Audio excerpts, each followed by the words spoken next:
Welcome, everybody, to my talk on systemic conspiracy. It's good to see some interest in the pursuit of truth and disclosure here. So I've written about this topic before. I've been kind of obsessed with it for almost 20 years. I don't have all the answers, I'll tell you right now. What you can see from the first slide is my basic premise is that we get stuck in between, kind of a pendulum or oscillating, if you will, between very ludicrous, paranoid, fantastical versions of conspiracy theory on one hand, and on the other hand, official narratives, official stories, which often have their own appearance of absurdity or implausibility and containment, and they just don't seem to add up, and people don't buy them. And there's a spectrum there, a very wide spectrum. And I think people, lots of people, lots of credible people do buy in to the official version of things. And maybe sometimes that's safe and rational. And there's many people who, by default, just wholesale buy into the, most absurd, convoluted version, explanation of events. And there's sometimes a kernel of truth in all of it. Like even the idea of lizard people, which is pretty absurd. What I like about it is, we all have a reptilian brain. So, you can take it as metaphorical that some people are ruled, or maybe our society is ruled by our lower brains, our reptilian brains. So, my thesis, and I'm not alone in this, there's a lot of literature to back it up, is that there is a systemic conspiracy. There's structured hidden power, secrecy, and incentives and ideology that, pattern our history and go beyond this false binary between paranoia and official stories. Just quickly go to this article I wrote. I wrote before this and I've written some after this, but this is a 5,000 word article, 24-minute read. It's kind of the hinge of it all, where I kind of break down what I think is the most, accurate description of what's going on. And I really highlight the military-industrial complex as the central hyper object of conspiracy. So it's very important that we keep that in our field of view, so we don't get too distracted and pulled off track, because it all comes back to that. It all comes back to that money, that militarism, and there's so much within that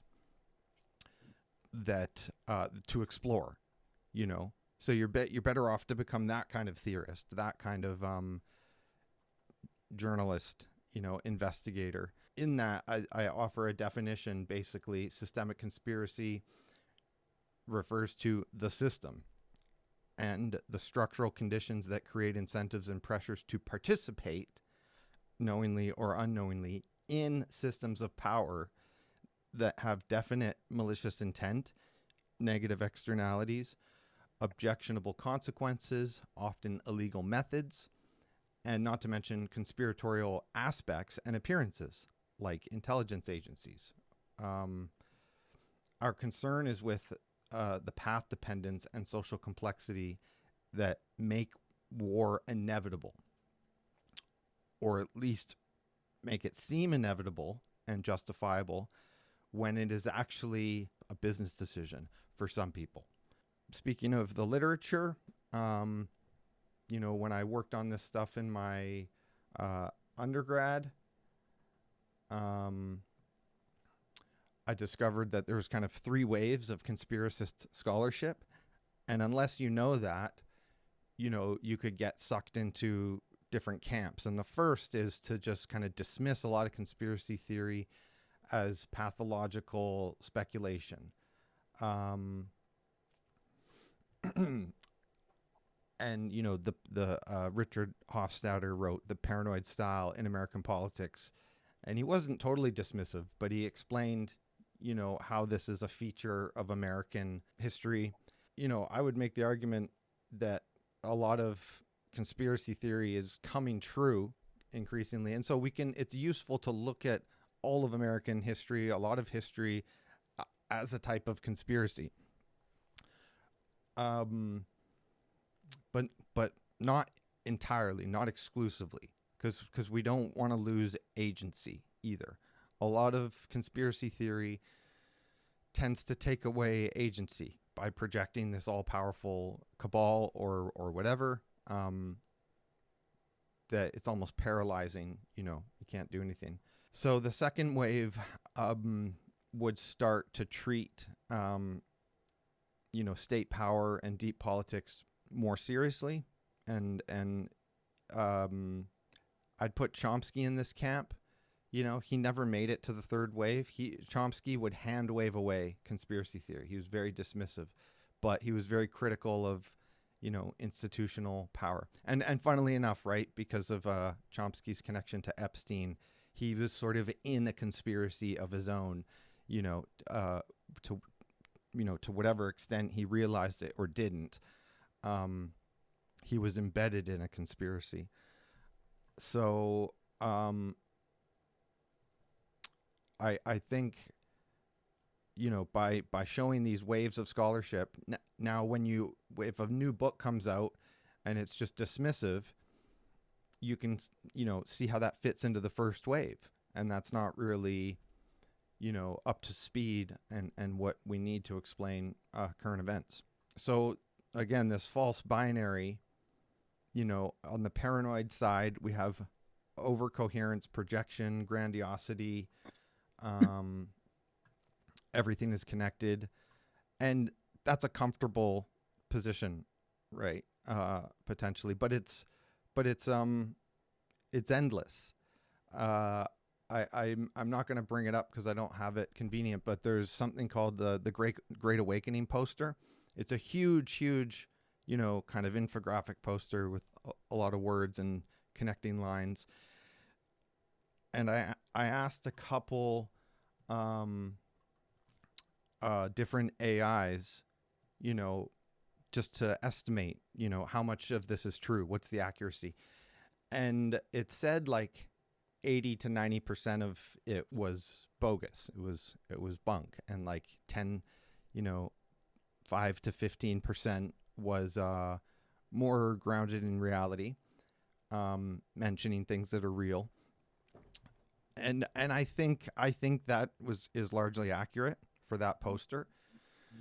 So that can become a useful kind of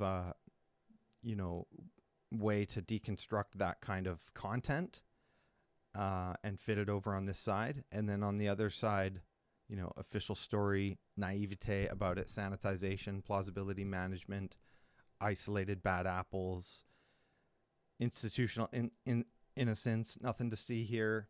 That may work for day-to-day kind of things, but when it comes to these mega events, and even just casual corruption and white-collar crime that goes undetected, we need way more critical analysis.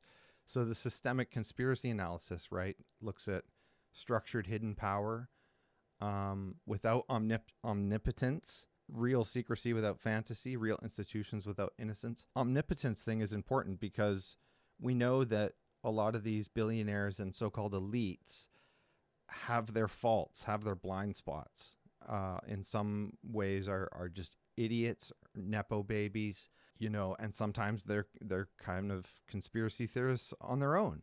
And I imagine, the elite gatherings, whether it's like Bilderberg or Davos or whatever, when they get together, they're not like, oh, so how's the conspiracy going? Like, there's really just a lot of unspoken coordination because they don't think they're conspiring necessarily. And that's often called tacit collusion. So it's important, my initial theory with systemic conspiracy was always that there didn't have to be a puppet master. It's more just about how, we've structured the world and what are the emergent effects. or how do conspiracies or conspiratorial events just happen, when there's a kind of a perfect storm of conditions. Here's another way to look at it. Systemic conspiracy is the patterned interaction of power, secrecy, institutions, incentives, ideology, and complicity that produces harmful outcomes while obscuring accountability. And we see this all the time with, just normal events, like the Flint water contamination, and just cover up on cover up for that and no accountability. And so many documentaries and lawsuits, and it's just business as usual sometimes. It doesn't require a mastermind or a secret room.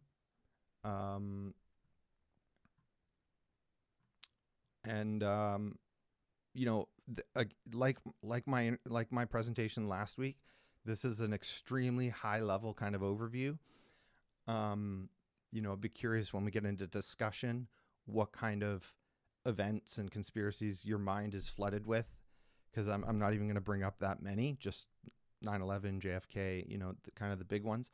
But I'm thinking the Enron scandal and insider trading scandals and all these things that they're not necessarily big headlines, or they are, and they come and go. But they're very hard to catch and very hard to prosecute, even if we do catch them. So capitalism, is where this emergent conspiratorial logic comes from. We'd probably still have it in some form with authoritarian communism, but the world is run by money and capitalism and those types of incentives, and then the amount of immunity and power you get when you have tons of money, and what, say, the CIA is willing to do to generate money for black budgets. I think it starts to deconstruct what it is and how it works and how the cycle reproduces itself. Why this matters, and these first few slides kind of lead into each other really cleanly, because the structure of it is why it matters. This matters because systemic conspiracy is not a hobby topic. It shapes history, war, propaganda, surveillance, corruption, blocked reform, narrative management, and the repeated harm. They persist because these systems learn how to protect themselves, right? So, if you've heard the meme, like, abolish the CIA or abolish ICE, of course, that's part of the abolition project. I would love to see those things abolished because they didn't always exist. The CIA was created in the 40s, and since its inception, it's only, been hegemonic and more secretive. So we don't even know what it is anymore. And as I'll discuss when we get to JFK, JFK apparently wanted to dismantle or limit the CIA, and they didn't like that. So it matters because, this is a way to, say, unite conspiracy theorists and institutional apologists or loyalists, that we should be able to acknowledge the common ground, the mutual interest, in that a lot of bad things happen, partly because of bad people, but by and large because of bad systems arrangements. And so, the wealth inequality, the climate pollution and contamination, injustice in general, the prison industrial complex, cuts to education and healthcare, and the harms that leads to, and the downstream effects of that. And we want truth. We don't want to be ruled by secrecy. It should be obvious why it matters, but this map kind of shows it in a loop. Hidden power leads to narrative management, leads to public confusion, leads to blocked accountability, leads to repeated harm, leads to institutional protection, and then back to hidden power.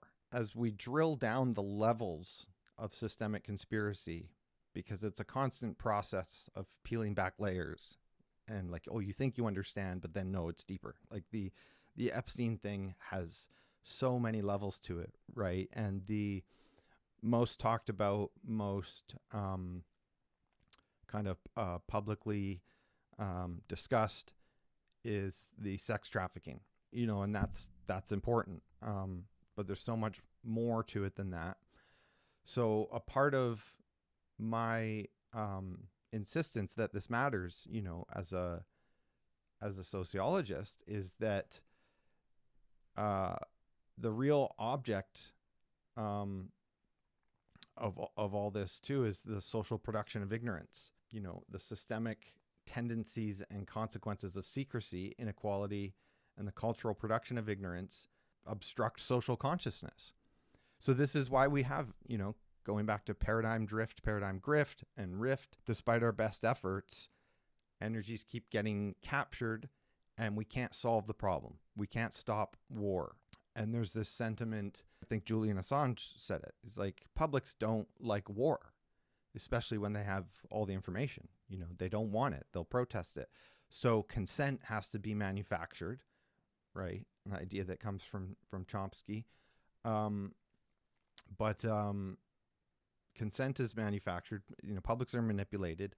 Governments lie. The media lies. They're complicit in taking us into war, in normalizing a state of war and a military-industrial complex. So we all, to some extent, get trapped in that. We all believe it at some point, even if we're not believing the biggest lies, like WMDs or Iran is developing nuclear weapons. There's lots of subtle lies we're believing that maybe we don't even know. Right. So we just get totally captured. We all become sheep in the conspiracy, and then conspiracy theory can feel emancipatory but be a trap of its own, and it can be very binding. We're actually obliged to kind of find the synthesis and work on this. It gets political, and it becomes really hard to unite across political divides. And I have a slide I added last minute towards the end that's about the difference between left-wing and right-wing conspiracy theories.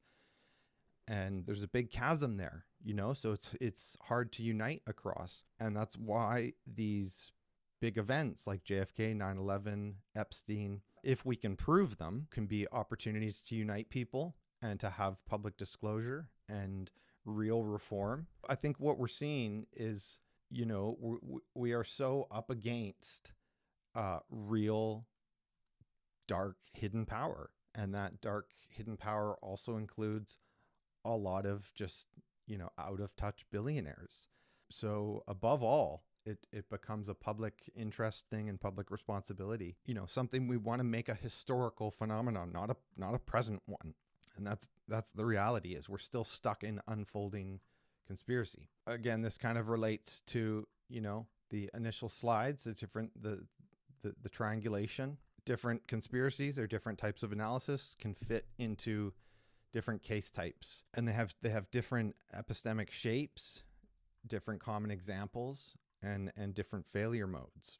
The paranoid kind of woo style often involves like a lot of over connection, the kind of meme of the big bulletin board, but that's what we have to do to map it authentically. But with that, there's traps of symbolic inflation, grandiose overreach, and common examples, and people do believe this stuff.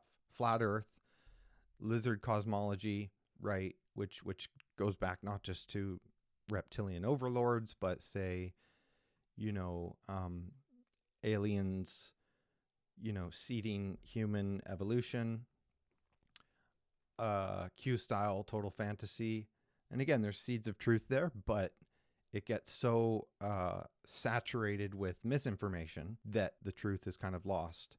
Everything gets connected past the limits of evidence, and our brains are really good at that, but we're not great at really, deducing the truth from all that. Like we're all sort of armchair conspiracy theorists. And then the cover stories, Intel failure, and it's scary because pretty much every event can use these types of excuses, like foreknowledge of 9/11, foreknowledge of October 7th, and then those governments can just go, oh, like, well, it got lost in the noise, that it was an intelligence failure. Plausibility management, premature closure, story remains tidy while accountability dissolves. And then the systemic reality, structured impunity. A lot of people get away with it.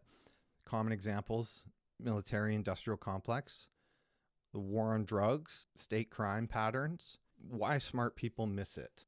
I think this is especially important for liminal, meta, smart type people. A lot of intelligent people can be bad at recognizing hidden power because ambiguity can become a fetish, complexity becomes aestheticized, conflict feels crude, politeness gets mistaken for wisdom, people spiritualize structure instead of naming it, and develop a refined language for subtlety while becoming weak at antagonism, and weak at political economy. Especially on the political economy front, it's like, well, whose fault is that? Like, the world is so complex, and you can study political economy for years, like trying to catch up to all the institutions, and banking structures, and before you even get into the weeds of the underbelly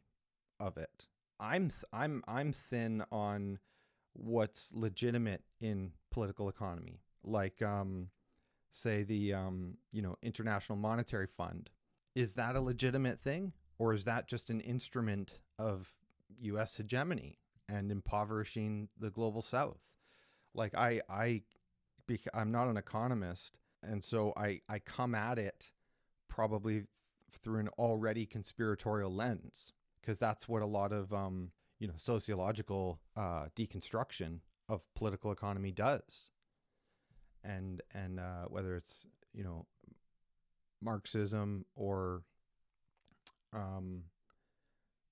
some kind of leftist analysis or conspiratorial analysis.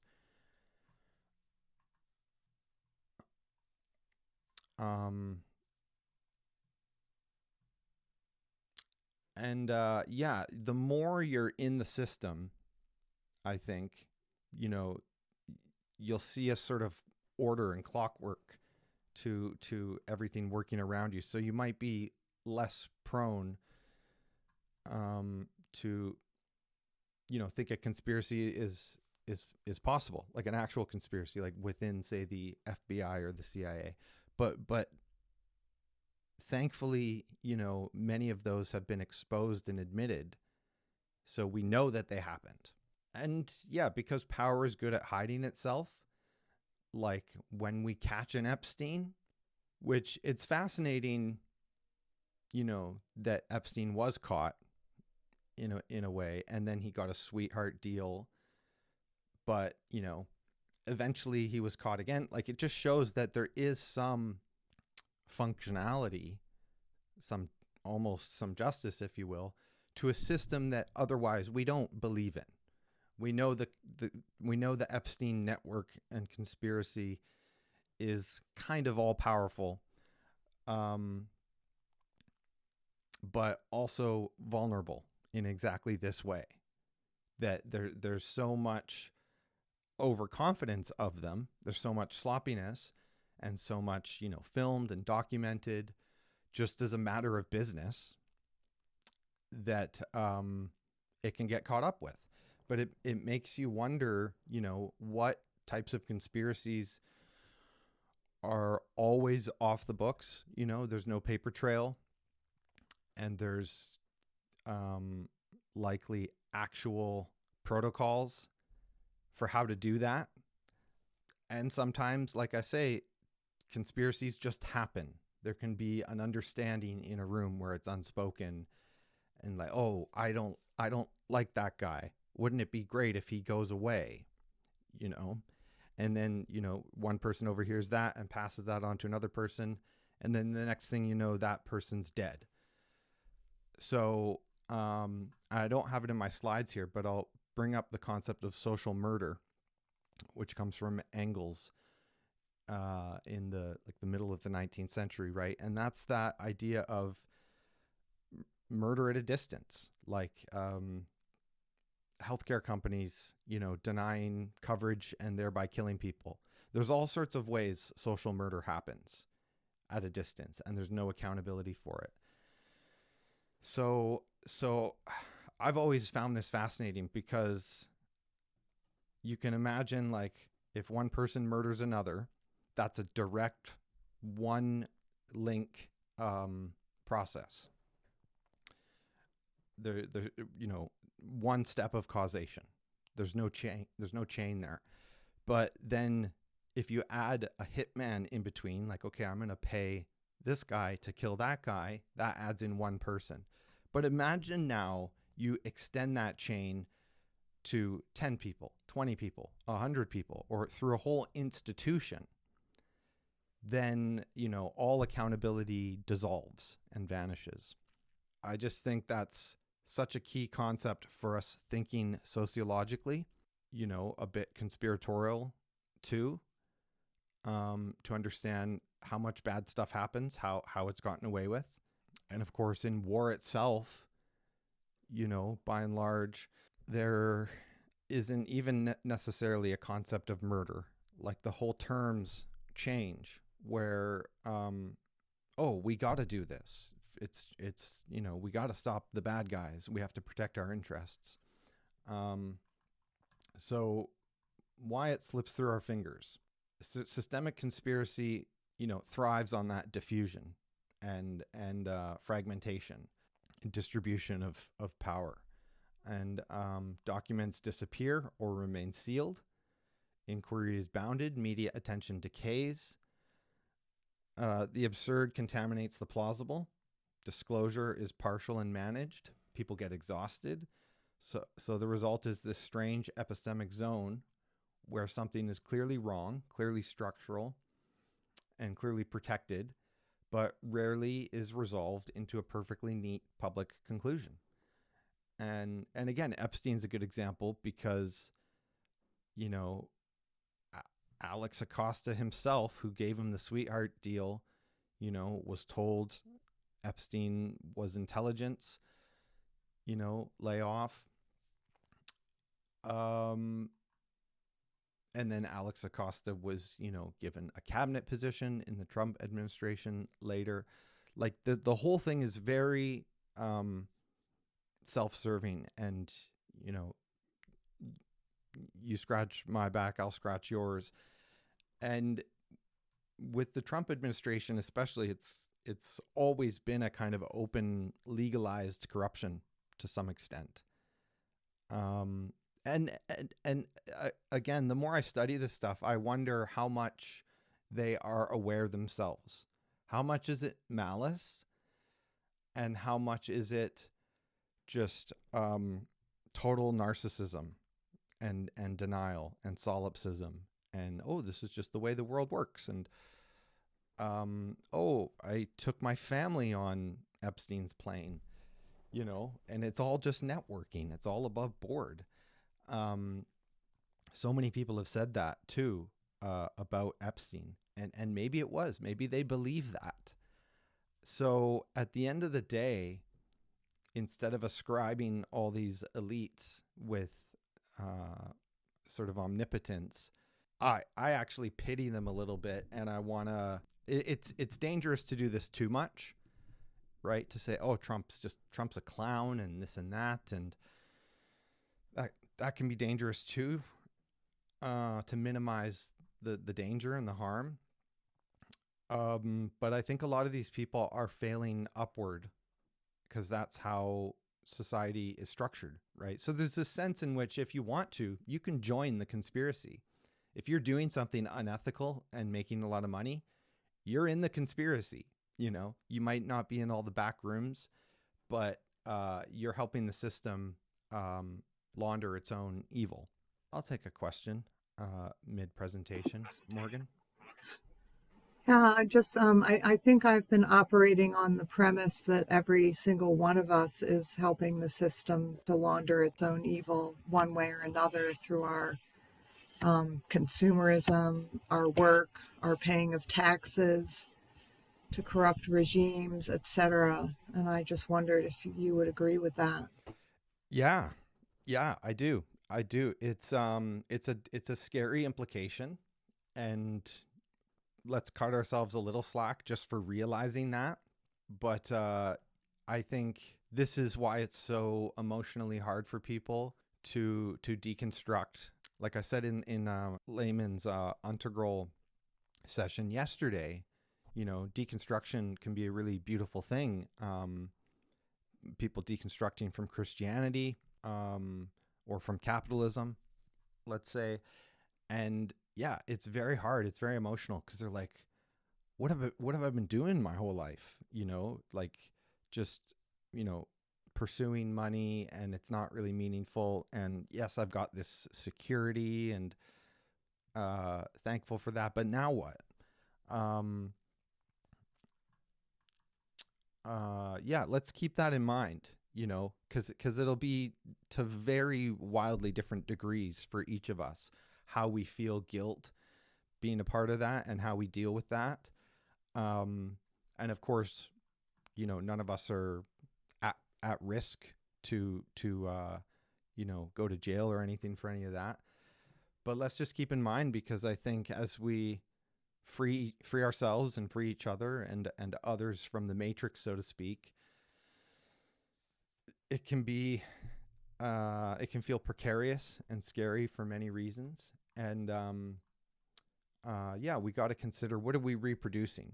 And things like religion often have like some good expressions and some bad expressions, but really, how do you know the difference? And can we, this is a big challenge for Jewish people right now. There's a big divide between Zionist and anti-Zionist Jews. How do we do the thing without supporting the bigger evil thing? So this slide is about the banality of conspiracy, like the banality of evil. And again, it comes back to this idea that there's no malicious actor, there's no puppet master, there's just kind of incentives, there's a structure, there's conditions.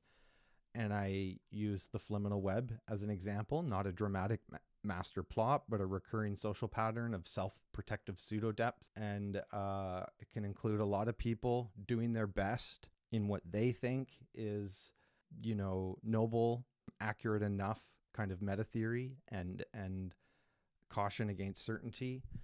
And it's interesting because, again, there are like really dramatic conspiracies, events, or people and networks, things that come true, and we're still trying to figure that out.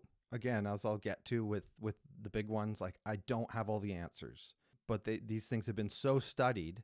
It's fascinating at this point in history to keep revisiting those things and reopening, re-examining, all the anomalies, see what we can sift through, see what we can conclude as a group. But I'd say those types of sensational or exciting, if you will, kind of, cloak and dagger conspiracies are more rare than the banal type. Um, and I sometimes use consumerism as an example of how we participate in that. But the Fliminal Web is a case study of like knowledge production and social movement paralysis, rather than actual movement, and useful true knowledge. So, and that happens through very concrete things we can measure, which I have on the screen here: prestige protection, safe ambiguity, soft suppression, pseudo integration, reactionary drift, critique avoidance. Um, there's no conscious conspiracy. And again, I've been in the middle of these types of things where people are just doing their best to kind of solve problems, tell a story, uh, provide some narrative. The banality of it all is key to understanding how ubiquitous these things are and how they get reproduced. Okay, Now to the fun stuff. There's a lot in this particular slide. There's like a before and then the event and then after. There's the surface, middle, and deep layers. Interpretive gravity field, you know, this official closure. And I don't, you know, I have no idea how much the people in this room know about this. It's a rabbit hole, right? But so I'm going to go to this for a second. I made this app, and this isn't even comprehensive. There's probably always way more layers to this, but this is quite a lot. And I made this because I couldn't parse all the information. You know, I asked AI to list the top 25 books on the JFK assassination, because there's a lot. It's a cottage industry, and rate them. And that's really interesting because you see some of them have, you know, some falsehoods and misinformation and leaps of logic, and some of them are very rigorous. And I've read maybe one or two way back in the day. I'm not going to revisit any of this stuff, you know, in all its complexity. It's just too much. The data I have here on the map, some of it's just pulled from AI, some of it's from a handful of YouTube videos on the assassination with new information coming out in specific angles. And here's what's interesting, right? Because you have the map. If I turn on the outward pressure, this is things JFK was trying to be progressive on. He was trying to stop or curtail or draw down Vietnam. He wanted civil rights. He wanted to, you know, constrain or abolish certain intelligence agencies. And people do debate this. Some say JFK was a hawk in terms of foreign policy. And some say, you know, that he was very progressive and that's why they killed him. But what I've just tried to track here objectively is what he was doing outwardly. And here's the pressures in on him inwardly, right? Allen Dulles hated him. J. Edgar Hoover hated him.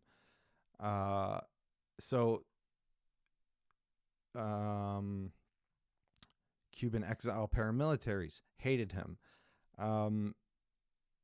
There's all these forces that were swirling. And even without knowing the truth for certain, we can start to map the incentives and motives and opportunity, you know, for how murder happens. And then if I turn on the interconnections, right, it gets more crazy. You start to see how these different relationships between different people operated. So that could be its own talk, right? But I'm not an expert because it's impossible to be these days. But if we, 9/11, you get into the granular details of these things. There's a lot of anomalies, but then if you're really scrupulous, a lot of things that seem like anomalies can then be debunked, and then you're kind of back to the official version. So good analysis will have us oscillating between that false binary in the beginning, like, is this all a grand conspiracy? And, it's all, long-term Freemasons, Jewish plot, flat earth, whatever. It's all true. And then the institutional explanation, like, it was a lone gunman and we caught him and then he was murdered by Jack Ruby and case closed, put a bow on it. But so one of the interesting things about these institutions is that they cover themselves up, but then sometimes they investigate themselves, right? So there was a House Select Committee on Assassinations, and there was a similar one for the Martin Luther King assassination. And MLK's family was actually awarded damages, and the state conceded in that case that there was some kind of conspiracy, enough to, kind of award damages, close the case, and move on. So history is reflexive, right? And again, with Epstein, it's what we're seeing in real time.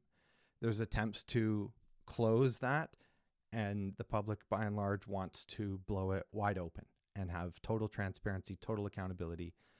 And with this, before, and then the event, and then after, this is relevant in all these cases because there was foreknowledge, there was warnings. Netanyahu himself talked about the World Trade Center being attacked. It was bombed in 1993. And the Project for a New American Century had the Iraq war plans in print, public in their reports in 1999, I think, saying all we need is a new Pearl Harbor and we can go execute our Middle East plan. There's a kind of warning ecology, let's say. And then the event itself, public trauma, moral emergency. And then the after, we have the war on terror. And all of that stuff, by the way, the war on terror, the Patriot Act, surveillance ratchet, lining the pockets of billionaires, all of this stuff was just rubber stamped because 9/11 was so traumatic, so shocking. And it becomes the perfect kind of event for elites to carry out their agenda, even if none of them are in on it. But as we see them lie, I'm starting to think, my mind goes all over the place with these things. I try not to come to conclusions, but I tend to think sometimes that, oh, they were really in on it. Like Howard Lutnick, for example, who I didn't really know who he was until this past year. So it just goes to show, like, all these people who've been involved in one way or another over all these years, and how good they are at lying. And he has been caught lying. He said he never did anything with Epstein and was creeped out by him. And then the emails show that like his entire family went and hung out on the island. So they're just straight up lying, and it makes you wonder if all of this stuff is really shrouded and protected in the intelligence layer, where that secrecy is the norm and the mandate, right? Then maybe, yeah, there's a lot of people in on it, but I don't know. But George Bush Sr. was director of the CIA before becoming vice president for 8 years, before becoming president. So, and then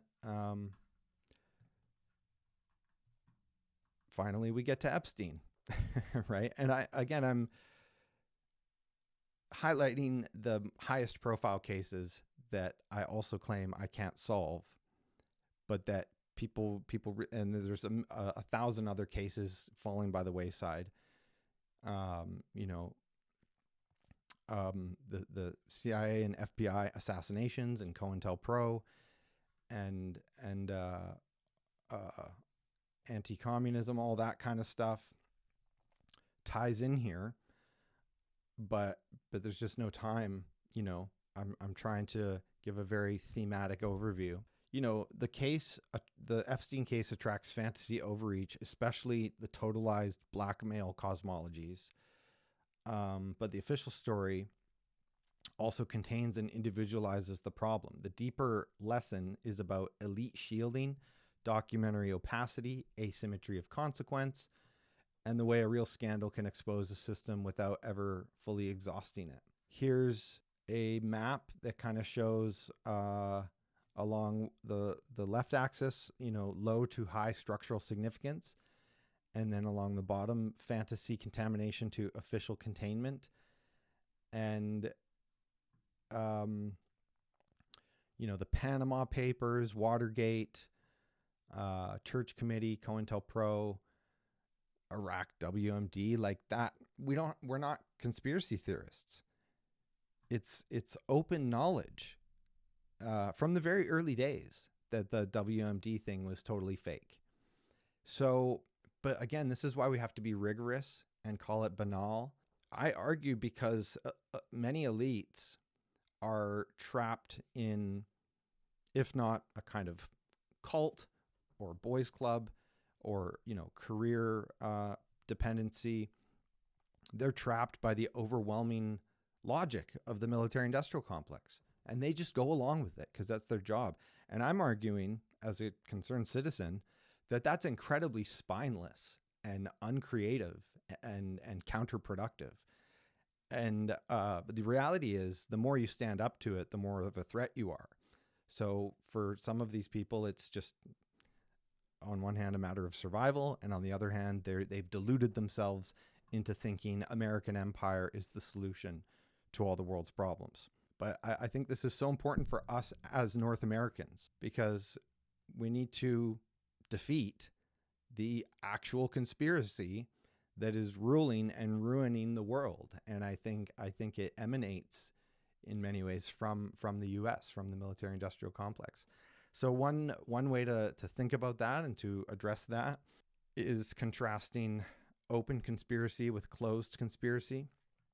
The term open conspiracy comes from H.G. Wells from 100 years ago, over 100 years ago, and which is interesting language because it's kind of somewhat before all the conspiracy craze. But so systemic conspiracy involves hidden coordination, elite insulation, managed ignorance, obscured accountability, self-protective reproduction. Open conspiracy is the opposite. We have visible coordination, collective transparency, declared purpose, public accountability.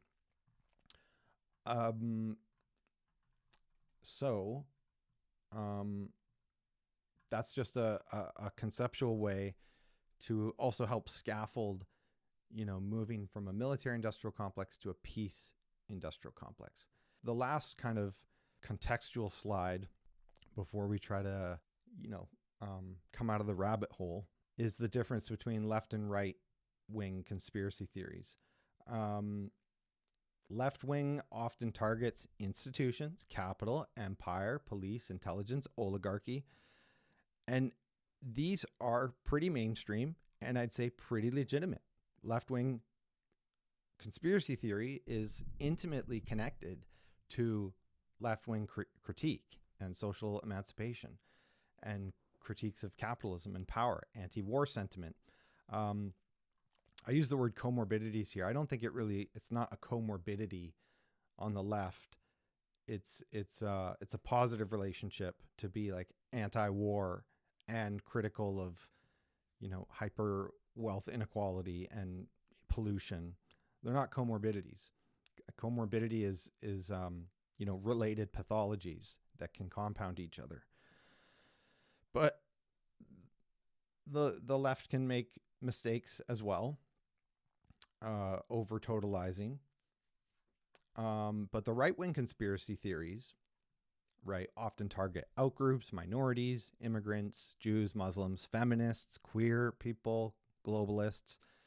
And those are all very different things, right? Like and there's a lot of irony there. Like they're critiquing certain types of globalists and certainly like woke globalists. But, the woke are not engaged in any kind of conspiracy other than an open conspiracy. The pattern is often more to scapegoat downward or sideways. Right. This is how you can have MAGA, Trump supporting conspiracy theorists that will see conspiracy everywhere, but among their guy and the ruling party. And the comorbidities here are real. So like authoritarianism and prejudice and we're worrying about white replacement, things like that. And wanting to defend hierarchy and tradition to stop what they see as insurgent conspiracies. So how do we break the cycle? It can't be paralyzing at the end of the day. We need a simple, staircase. I argue in this case, it begins with historical literacy. The more, the better. We can have then a lot of nuance there. And I don't want to be seen as oversimplifying. Like that's really what my presentation and the style in these slides is doing, is really, trying to consolidate a lot of information, kind of oversimplify, skipping over a lot of history. But nonetheless, historical literacy is the foundation for then critical pedagogy.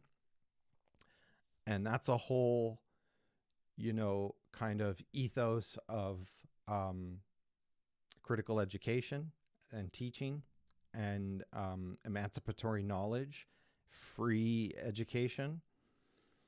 And you can see as I talk about these things, these are things that are under attack too, right? So first of all, our historical literacy is under attack. And then education, the means to self-educate, are under attack. And then you get from there, anyway, to political economy. And that's where we understand how all this wealth inequality and extreme gaps and poverty connect to politics. Right. So it's not accurate to say the culture war is a distraction from this or that.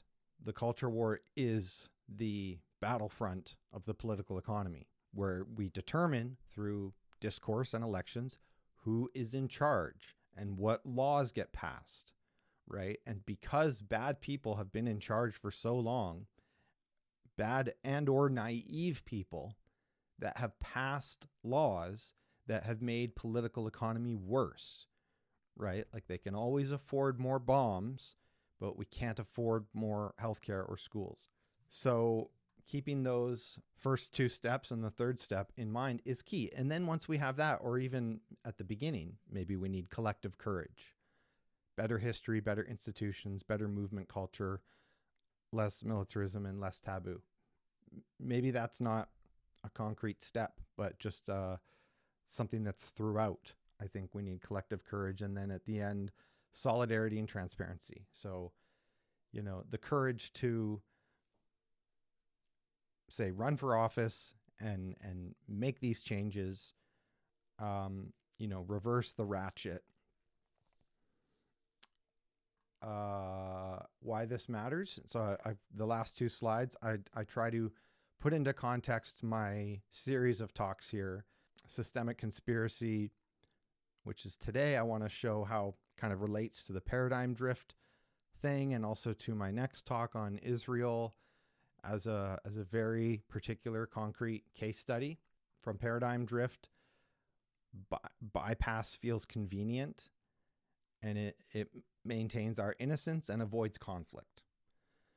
And that translates to hidden power staying unnamed, and propaganda being normalized and shared, and laundering a status quo that seems plausible. And if we don't do that, right, the real consequence is harm gets normalized, war, elite impunity, managed reality gets normalized. So, I for one am surprised how long this Israel's war has gone on since October 7th, and long before, obviously, as I'm going to talk about then. This is like 100 to 120, 30-year thing. But at least in the short term, there's been so much consolidation of Zionist power and investment. They're buying up the platforms that they don't already own and trying to keep people divided by any means necessary and silence anti-Zionists in that case. And then what's the next step after that? Like, if we can solve all these problems, paradigm drift, conspiracy, sort of total war, communism, collective action, solidarity, open coordination, systemic exit, adult civic clarity becomes necessary, not obsession, but political maturity. So that's the direction I'm headed with that. And what is the last slide? Just same thing, but just has some some sort of notes under it. The goal is not, well, it says the goal is not better conspiracy talk, but better historical agency. But I think we do need better conspiracy talk, and I think we need to keep changing the incentive structures. Like, imagine if Ghislaine Maxwell is in prison, presumably. If you could get her to talk, but maybe the system doesn't want her to talk. Lex Wessner was deposed like a week or so ago, and he was spilling the beans, and his lawyers told him to shut up. So I think it's fascinating. I think there's a possibility that we can get some accountability and some disclosure, but it's a slow trickle, and it's also these people think they did nothing wrong. They really believe that. So the onus is kind of on us to prove and to show how much wrong they are doing, how much harm it is causing. And maybe the final point I'll just make to kind of wrap it all together is, we are so kind of brainwashed and deluded through many, many layers. Elon Musk owns Twitter, X, and he's one of the biggest sort of noise generators in the world, in my opinion. And I would say he is as much a victim as he is a culprit and suspect, bad guy of systemic conspiracy. Like, he is deluded on his own lack of knowledge and forms of conspiracy theory. So it's very pervasive, and it becomes a sort of accidental conspiracy against the human race, if you will. I think that's one of the ultimate points I'm trying to make, is like, through these almost unlimited pathways to power that some people, get lucky enough to win, it just feeds back into the problem. We do ourselves a disservice. So I will stop that and open it up for discussion. Thank you, everybody.